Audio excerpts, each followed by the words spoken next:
Hi అండి. అన్నం పరబ్రహ్మ స్వరూపం అని తెలుసుకున్నాం కదండి మనం.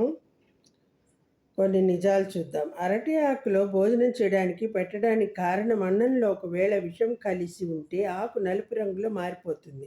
వేడి అన్నం వడ్డిస్తే ఆకులోని అనేక రకాల పోషకాలు ఈ అరటి ఆకులో ఉన్నందున మంచి రుచిని కలిగిస్తాయి. మరియు పర్యావరణానికి విఘాతం కలగకుండా తేలికగా మట్టిలో కలిసిపోతాయి.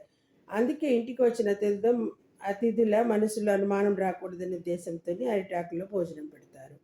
2, అరటి ఆకులో విస్తరి ఆకులు భోజనం చేయడం వలన ఆకలి పెరుగుతుందో ఆరోగ్యవంతులుగా ఉంటారు. తామరాకుల భోజనం చేయడం వల్ల ఐశ్వర్యం కలిగి సాక్షాత్ లక్ష్మీదేవి కటాక్షం కలుగుతుంది. పాదమాకుల భోజనం చేయడం వల్ల కఠిన హృదయులు అవుతారు. టేకు ఆకుల భోజనం చేయడం వలన భవిష్యత్ వర్తమానాలు తెలుసుకోగలిగే జ్ఞానం వస్తుంది. చిమ్మి ఆకు విస్తరల భోజనం చేస్తే